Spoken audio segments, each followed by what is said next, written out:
Alléluia, alléluia. Bonsoir mes bien-aimés, bonsoir mes frères et sœurs. Euh, donc voilà, je suis le frère Monfant de Rennes et j'avais à cœur de partager ce soir un thème qui me tenait à cœur. Ce thème notion qui parle du travail dans le ministère, du travail dans la vie tout court, du travail au sens large. Donc on va lire dans Actes chapitre 18, verset 3. Euh, je lis Actes chapitre 18, verset 3. Et comme il était du même métier qu'eux, il demeura chez eux et y travailla. Je vais lire même à partir du verset 1, tout au début. Mais après cela, Paulos partit d'Athènes et se rendit à Corinthe. Il y trouva un juif du nom d'Aquilas, originaire du Pont, récemment arrivé d'Italie avec Priscille, sa femme, parce que Claudius avait ordonné à tous les Juifs de sortir de Rome. Il s'approcha d'eux, et comme il était du même métier qu'eux, il demeura chez eux et y travailla, car ils étaient faiseurs de tentes de leur métier. Amen, amen.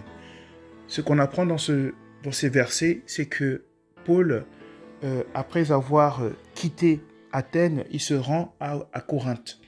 Et dans à destination à Corinthe, il rencontre un couple, Aquilas et Priscille, qui avaient fui la persécution à Rome. Et on apprend aussi qu'ils avaient un point commun. Ce point commun, c'était qu'ils exerçaient le même métier et qu'ils étaient monteurs de tentes. Ils étaient faiseurs de tentes. Ça faisait partie du mobilier actuel. Il n'y avait pas d'immeuble. Il n'y avait pas à l'époque de maisons en briques, mais c'était généralement la tente qui était l'outil de prédilection pour les nomades. Avec les tentes, on pouvait déménager, on pouvait remonter. Et Paulos aujourd'hui était un monteur de tentes. On apprend ici qu'il était faiseur de tentes. Mais ce n'était pas son travail à la base. À l'époque, il travaillait pour les prêtres et il pourchassait l'église. Mais dans son cœur, il pensait servir le Seigneur. Parce que l'église qu'il considérait comme un ennemi, en fait, il ne pensait pas que c'était des ennemis. Il pensait que ce n'étaient pas des enfants d'Élohim, mais c'était des véritables enfants d'Élohim. Mais il était dans l'ignorance. On apprend aussi que Paul était zélé dans ce qu'il faisait. Il était zélé dans sa recherche. Il était zélé dans son travail. Et comme beaucoup de personnes aussi dans le monde, ils sont zélés dans ce qu'ils font. Ils ont une capacité à travailler. Mais ils n'ont pas le Seigneur. Ils ont une capacité, et le Seigneur leur a donné une intelligence. Le Seigneur leur a donné des dons. Le Seigneur nous a donné des dons à chacun de nous. Mais ce n'est pas au service du Seigneur. Paulos croyait qu'à l'époque, quand il s'appelait Saul de Tarse, il pensait travailler pour le Seigneur. Mais il travaillait pour l'ennemi. Et quand le Seigneur s'est révélé à lui à la route de Damas, le Seigneur se dit, Paulos, Paulos, pourquoi me persécutes-tu? Et il va voir vraiment le véritable sens de son travail. Il a vraiment réalisé qu'il ne travaillait pas vraiment pour le Seigneur, mais qu'il travaillait pour l'ennemi. Et pendant tout le cheminement de la conversion, le Seigneur s'est révélé à lui. Le Seigneur l'a guéri, le Seigneur l'a restauré et il a continué à travailler. En fait, ce que j'ai compris aussi dans ce passage-là, c'est que Paulos avait déjà ce zèle-là de travailler. Et ce zèle-là, il a gardé. Le Seigneur l'a seulement orienté, ce zèle-là, pour son œuvre. Et bien aimé, nous, ce que nous comprenons ici, c'est que Paulos a eu un métier. Il travaillait. Il a arrêté de pourchasser l'église. Il a arrêté de mener l'inquisition. Mais il a maintenant transformé ce travail-là pour le Seigneur. Le Seigneur va faire maintenant, il va continuer à faire la même chose avec Pétros, avec Pierre. Il rencontre Pierre pendant qu'il a terminé de pécher. Et il a vu Pierre, il dit Pierre. Mais Pierre se dit, mais on a péché toute la nuit. Et quand le Yoshua se révèle à lui, Pierre lui dit, maintenant, tu ne seras plus pêcheur de poissons, mais je te ferai pêcheur d'hommes. Et il a continué à travailler pour le Seigneur.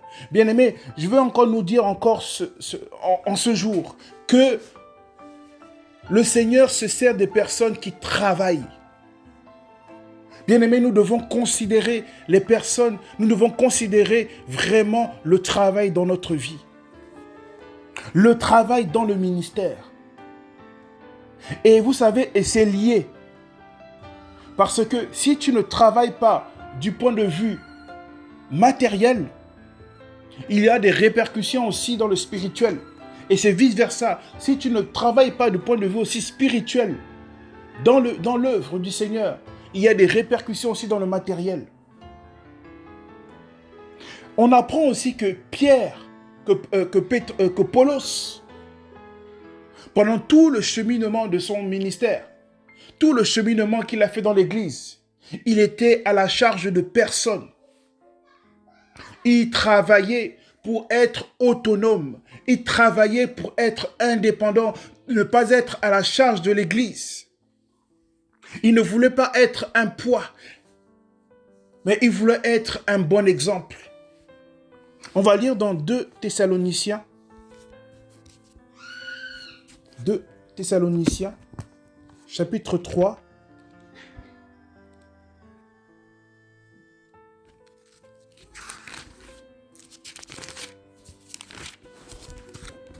Alléluia.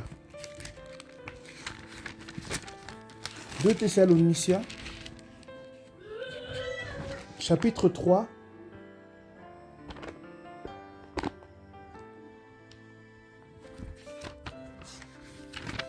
Le Seigneur est bon. Et il va nous faire encore du bien ce soir. 2 Thessaloniciens, chapitre 3, verset 7.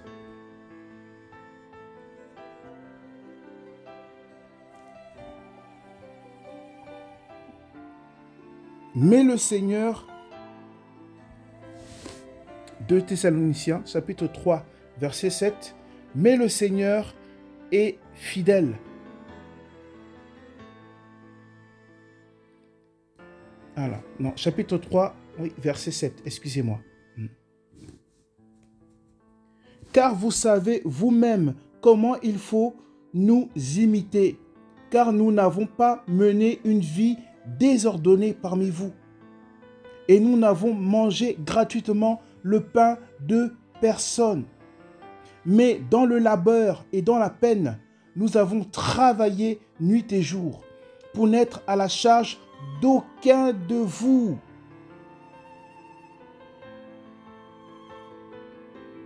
Nous n'étions à la charge d'aucun de vous. Ce n'est pas que nous n'en avons pas le droit, mais c'est pour donner en nous-mêmes un modèle à imiter. Donc, le travail de Paulos, c'est un travail, un modèle qui voulait communiquer, le modèle du travail, parce qu'il ne voulait pas être à la charge des personnes.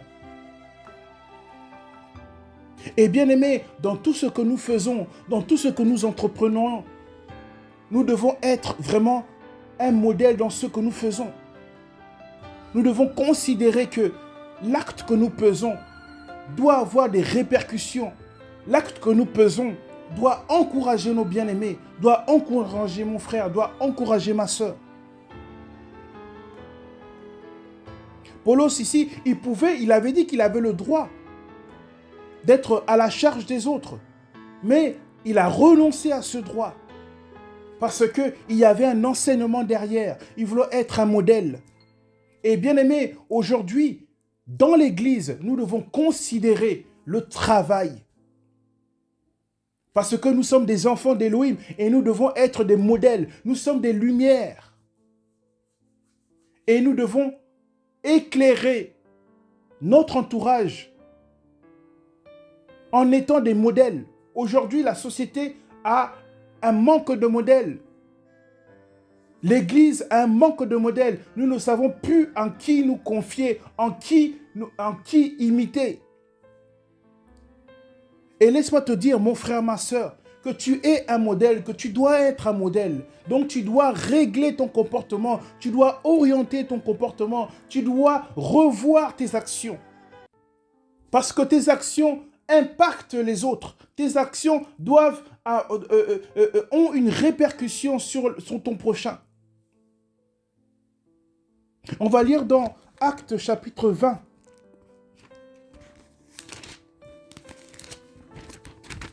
Je vais aller très vite, je serai court. Actes chapitre 20.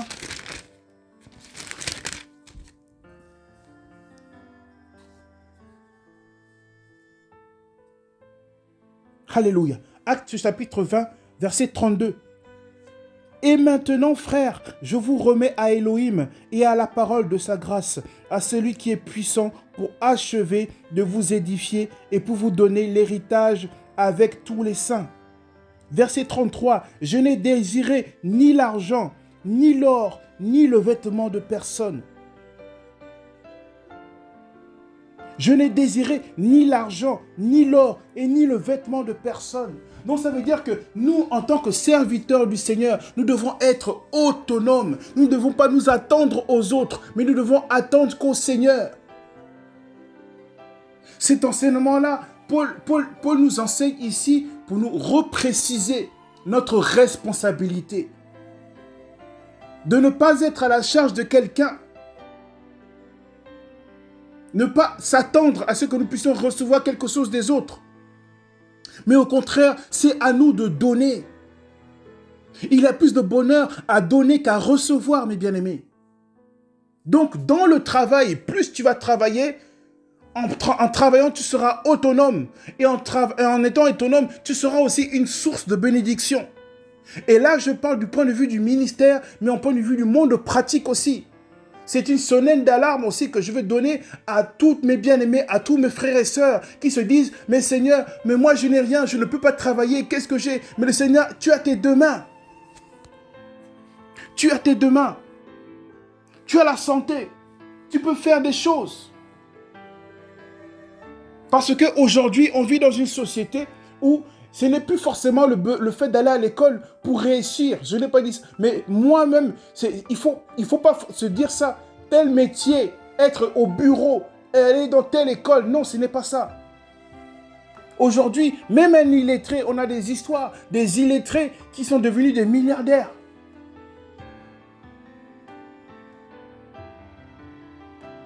Et pourtant, ce n'est pas des chrétiens. Et aujourd'hui, on se met dans un état de victime, de tristesse, et se dit que eux, c'est seulement que les autres, et moi, je n'ai rien. Non. Dis-toi, mon frère, ma soeur, que tu as un don que le Seigneur t'a donné. Et tu as la capacité de vivre et de travailler avec le don que le Seigneur t'a donné. À l'église, tu as un don pour servir à l'église. Tu as un don aussi pour manifester ton amour, tes capacités auprès des autres. Tu peux te dire que je peux vivre de ça. Et le Seigneur t'a donné des dons spirituels, mais il t'a donné aussi des dons aussi matériels que tu peux travailler, que tu peux utiliser. Alléluia. Le Seigneur est merveilleux.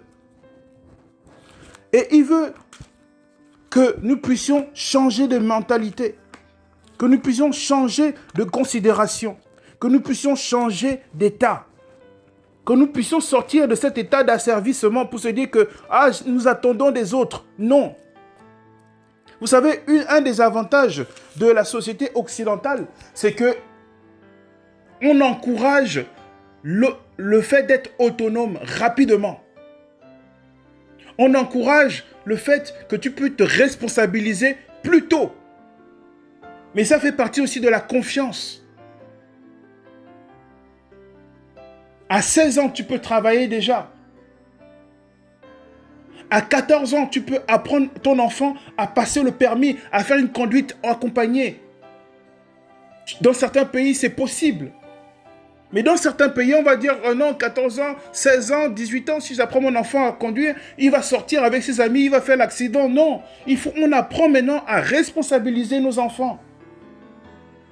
Aujourd'hui, dans certains pays, même un enfant, ça ne dit rien à un enfant d'ouvrir un compte bancaire. Mais c'est possible. L'enfant a le droit. Et ça ne coûte rien. Vous voyez des choses pratiques comme ça? On peut le faire. Mais on est encore dans un joug d'infantilisation. Nos enfants sont infantilisés. Nos jeunes sont infantilisés. Non. Il faut accorder la place aussi aux jeunes. Il faut responsabiliser les jeunes. Il faut responsabiliser le peuple du Seigneur. Ne pas se dire que ce sont les autres qui ont la grâce, que ce sont les autres qui ont les aimants. Toi seul, toi aussi, tu as des capacités, tu peux faire des choses. Et tu peux être une véritable source de bénédiction. Et beaucoup de gens sont dans la négligence. Ils écoutent la parole, ils écoutent les enseignements, mais ils négligent cela. Ils se disent que j'attends. Et ils se croisent les pieds. Ils disent que je n'ai pas encore été appelé, je n'ai pas la capacité. Et ils négligent les grâces que le Seigneur leur a données. Proverbe chapitre 18, verset 9 dit quoi? Celui qui se relâche dans son travail est frère du maître destructeur. Celui qui se relâche dans son travail est frère du maître destructeur. Ça veut dire que la médiocrité n'a pas sa place dans le travail en tant que chrétien. Nous devons faire les choses bien. J'ai l'habitude de discuter avec un frère à qui on s'encourage beaucoup. Et il m'exhorte beaucoup à faire les choses bien. À considérer les choses à la première place. Pourquoi pour tout ce qui concerne le travail pour le Seigneur, on met ça à la deuxième place? C'est comme le Seigneur qui avait reproché à son peuple, dit que vous me donnez des animaux qui sont éborgnés, des animaux infirmes. Alors qu'il ne soit pas de ça, qu'il ne soit pas ainsi, mes bien-aimés. Encourageons-nous, donnons du meilleur pour le Seigneur. Donnons du meilleur pour le Seigneur. Et nous allons voir que le Seigneur va faire de grandes choses parmi nous. Mais nous devons bannir la médiocrité. Bannir le fait de faire des choses basiques. Nous devons donner le meilleur de nous pour le Seigneur. Et comme tu donnes le meilleur de toi pour le Seigneur, tu vas donner aussi le meilleur de toi aussi autour de toi. Plus tu fais bien les choses pour le Seigneur, mais dans la vie pratique, tu fais aussi les choses bien. Tu seras organisé. La parole dit que il faut que nous soyons de bons gestionnaires. Et il faut que tu sois un bon gestionnaire, mon frère, ma soeur. Sois un bon gestionnaire. Que nous soyons des bons gestionnaires. Et si nous avons des projets, et si nous avons des vœux, des souhaits que nous devons entreprendre au Seigneur, que si nous avons ah oui Seigneur, j'ai envie de faire ça, Seigneur, j'ai envie de travailler pour toi. Et je parle du point de vue général, le travail. Seigneur, j'ai envie que ce soit en même temps dans l'église, que ce soit dans la vie pratique. Seigneur, j'ai envie d'entreprendre tel projet. Soumets-le au Seigneur. Que le Seigneur soit au centre de tout. Exprime l'intérêt du Seigneur dans ton projet. Qu'est-ce que Proverbe 16, verset 3 nous dit? Proverbe 16, verset 3. Recommande tes affaires à Yahweh et tes projets seront bien ordonnés. Recommandons nos affaires à Yahweh, mes bien-aimés. Et nos projets seront bien ordonnés. Parce que nous pouvons avoir des affaires, mais comme nous ne les soumettons pas au Seigneur, ils sont désordonnés. Nous pouvons avoir des projets. Le Seigneur nous donne des choses. On voit des choses, on aimerait faire. Mais comme nous ne les soumettons pas à Yahweh, il y a un désordre qui s'installe. On ne sait pas où commencer. On ne sait pas quels moyens utiliser. Si on les soumet au Seigneur, le Seigneur lui-même, il trace notre chemin. Lui-même, il trace notre voie. Lui-même, il donne des directives. Et il met des personnes qu'il a placées sur notre chemin. Il est le maître des temps et des circonstances. Donc, c'est lui qui crée des circonstances pour rencontrer le bon interlocuteur. Donc, voilà mes bien-aimés. Soyons vraiment des personnes qui font les choses pour le Seigneur, mais de manière, mes bien-aimés, considérable. Faisons les choses au mieux. Arrêtons de nous lamenter, de dire que c'est pourquoi les autres font mieux et pourquoi pas nous. Non, mais essayons de faire les choses au mieux. Et vous allez voir que cet esprit de négligence, cet esprit de découragement va partir.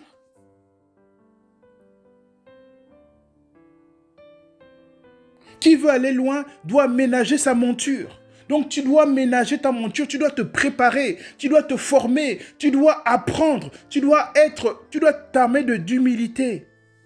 Tu dois accepter de commencer petit. Et non se dire, je veux commencer gros. Non, c'est aussi un des problèmes.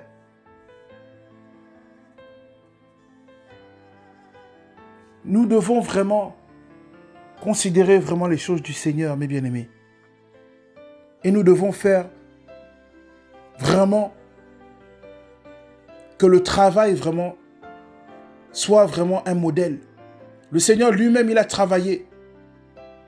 Les apôtres eux-mêmes ont travaillé. Le Seigneur ne s'est jamais servi d'un paresseux. Mais il s'est toujours servi des personnes qui travaillaient.